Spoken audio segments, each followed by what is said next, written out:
Toujours en vadrouille dans la campagne normande, nous nous arrêtons devant cette maison. On dirait bien que l'endroit est abandonné depuis de nombreuses années.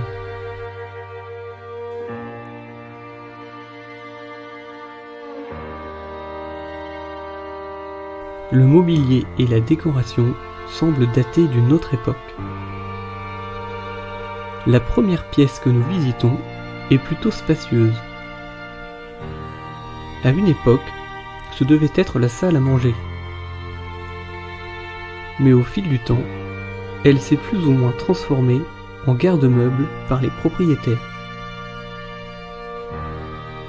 Il y est stocké 2 horloges, 2 machines à coudre et une petite collection de chaises. La pièce d'à côté, un petit peu plus moderne, semblait être la pièce principale.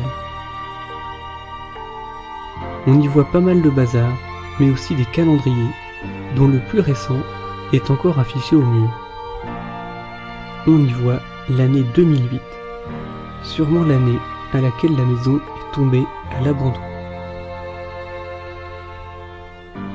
Après avoir fait le tour des 2 seules pièces du rez-de-chaussée, nous attaquons la visite du premier étage. On ne le remarque pas sur l'image, mais le sol n'est vraiment pas droit. On a l'impression que la maison penche légèrement. La première chambre que l'on visite est très spacieuse. Le lit est encore fait.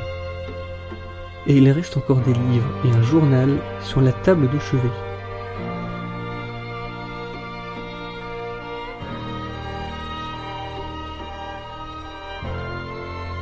Au bout du lit, on peut voir une poussette d'un autre temps.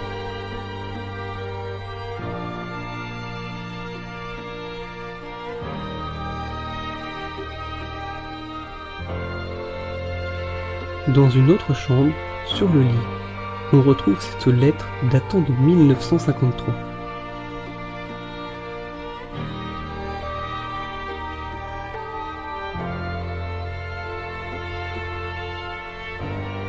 Au dernier étage, sous les toits, on trouve tout un tas de bazar, de vieux outils, quelques meubles, et ces 2 caisses d'oignons qui sèchent dans le grenier depuis plus de 15 ans. Que dire de cette maison, à part qu'elle me semble un peu familière.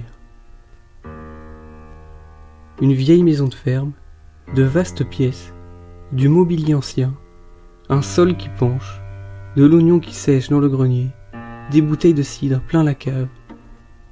Beaucoup de détails qui ne sont pas sans me rappeler la maison de mes grands-parents quand j'étais enfant.